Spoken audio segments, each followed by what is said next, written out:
मुश्किल होता है उसको देख पाना। कई बार रहते हैं हमेशा ये कि हाँ भाव है, प्रेम है, बहते हैं, आनंद में रहते हैं, मगर कभी कभी फिर भी हो जाता है कि ये कैसे, मतलब जान लेते हैं ना, तो फिर वो झूठ के साथ वो कैसे हम वो करें वो। अभी जैसे मैं पहले नहीं जुड़ी थी कहीं भी, और अपने में ही शुरू से अपने में ही मैं रहती थी।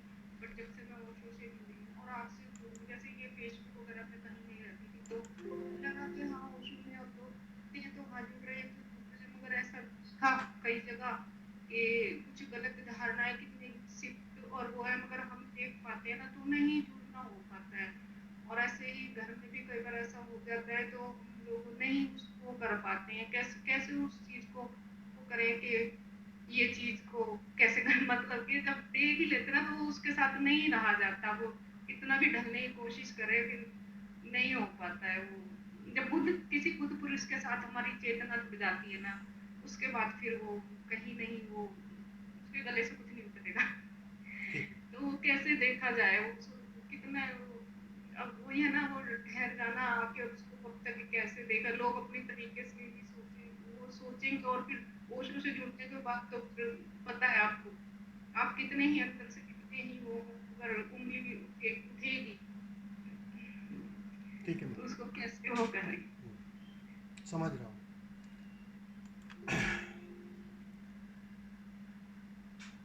देखो, जुड़ना दो तरह से हो सकता है। एक बुद्धिगत जुड़ना होता है, उनके विचार तुम्हें अच्छे लगने लगे, उनकी बातें तुम्हें अच्छे लगने लगी, भीतर उनके लिए एक एक मान, इज्जत घनी होने लगती है। अच्छे विचारक की तरह वो दिखाई पड़ते हैं। तब तक तो ठीक है, तुम उनको ही सुनोगे, तुम्हारे तरफ से तुम प्रेम जाहिर करोगे, ये सब अकेले में आपकी कम्युनिकेशन होती है गुरु के साथ। लेकिन जैसे ही यह बुद्धि हृदय पर आती है, जैसे ही वास्तव में तुम्हारा आमना सामना होता है उस जलती हुई आग के, गुरु को ऐसे ही नहीं आग कहा है, तभी असली बेचैनी शुरू होती है। तब तक तो हमारी मानने, हमें लगता था कि हम झुके हुए हैं, हम गुरु के प्रति समर्पित है, वो समर्पण झूठा था। असली समर्पण तो जब ये मिटने की तैयारी तुम्हारे तरफ से पूरी होती है ना, तब शुरू होती है, तब शुरू होता है ये समर्पण। जी स्वामी जी, मैं तो कभी आपसे मिली नहीं, बट जुड़ी तो पहले ही ये कि हाँ यहाँ मिटना भी होगा, यहाँ मरना भी होगा, वो हुआ भी होना, और फिर प्रेम में भी वो पहले ही सर पे वो सवार होकर के कि हाँ ये तो सारा होना है। तो ऐसे पहले ही चेतना में कि हाँ ये तो भुगतना ही पड़ेगा, और वो हुआ भी, और फिर पार भी हुई। और अब आपको सुनकर ये जैसे धीरे धीरे धीरे धीरे अपने मन का साक्षी होना, अपना जो डर था, जो रातों की जो बेचैनी थी, जो घबराहट थी, उसको देख पाना, उसको खाली आपको सुनकर और आपकी चेतना से, और अभी कुछ काम नहीं कर रहे, कुछ 10 बार आंख से आंसू भी बहने लगेंगे, भाव में आनंद में बहने लगेंगे, और ऐसे जुड़ जाना होता है कि बस वो होना, वो इसीलिए तो कहीं नहीं हो पाता, वो झूठा ही सब नजर आता है, वो कैसे वो नहीं तो वही तो, झूठा जब नजर आता है। अब आप पूछ रही हो नाटक करने में मुझे कठिनाई लग रही है, मैं तुम्हें कहता हूं सच करने में कठिनाई होती है। नाटक में कैसी कठिनाई? जब खेल समझकर ही करना है तो कठिनाई कैसी? जब नाटक ही करना है, जब दिखाई पड़ रहा है तुम्हें नाटक, पहली बात तो नाटक दिखाई पड़ रहा है कि बाहर सब खेल चल रहा है, नाटक चल रहा है। अब तुम्हारा सवाल यह है कि उस नाटक को झेलना मुझे कठिन हो रहा है, ये प्रश्न गलत है। क्योंकि नाटक को करना या झेलना, उसमें जीना आसान है, क्योंकि नाटक में तुम्हें आना नहीं पड़ता बीच में, तुम तो बस दृष्टा बने रहते हो। शरीर अपना खेल करता है, मन अपना खेल करता है, तुम उसके देखने वाले बने रहते हो, इसी का नाम नाटक है।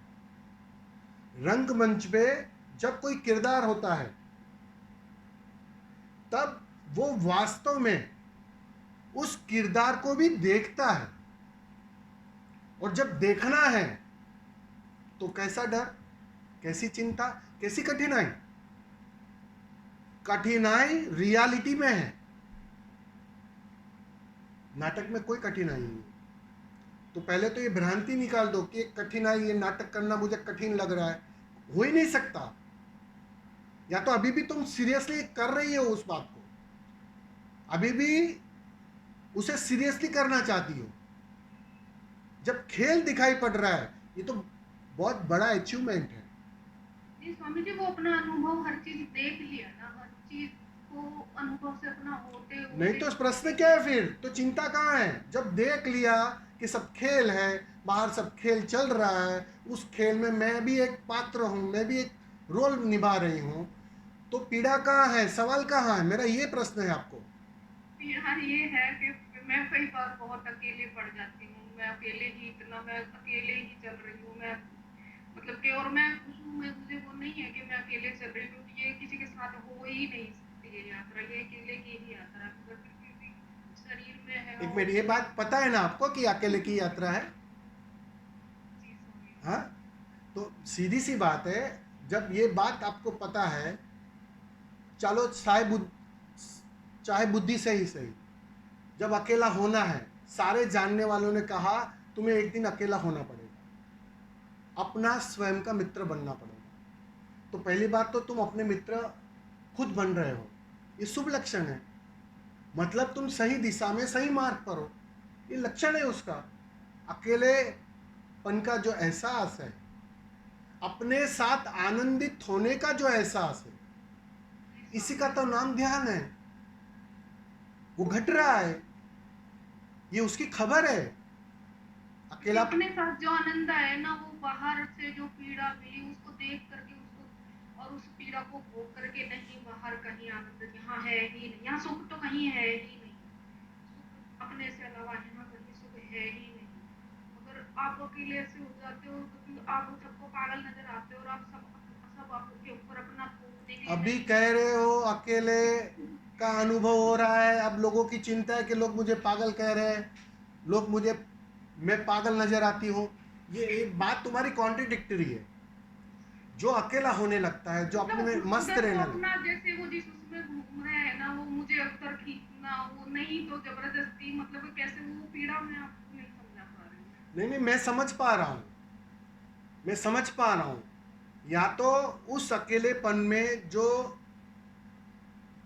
असली स्वाद मिलना चाहिए, उसमें कहीं हाँ, वो कमी है। बात तो है, वो सुख तो है, मगर कभी कभी वो हो वो जाता है कभी कभी वो मन करेगा, कभी कभी मन का काम ही है। हाँ जी। कभी कभी दिल में ख्याल आता है, मन का काम ही यही है। जी, वो मन पूरा गया ही नहीं है ना। मन जब जिस दिन पूरी तरह खो जाएगा ना, वो कभी कभी वाली बात खत्म हो जाएगी।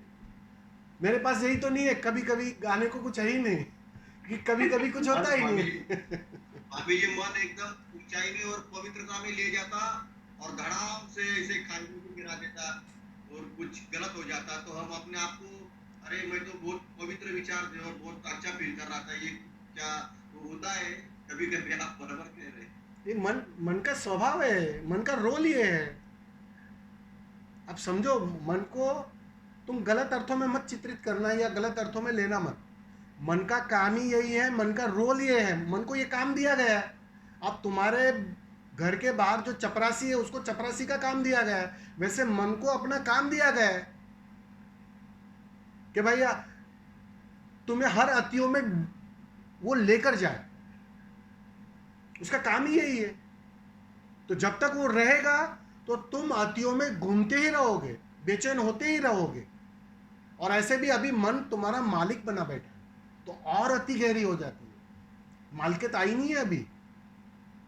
समाधिस्थ व्यक्ति के पास मन की मालिकियत हो जाती है। फिर वो अति में जाना होगा तो आज्ञा लेगा, इतना अंतर पड़ जाता है। अभी तो मन मालिक बना बैठा है और मन का काम ही यही है, तरंगे, बेचैनी, अति, या तो ऊपर की अति या तो नीचे।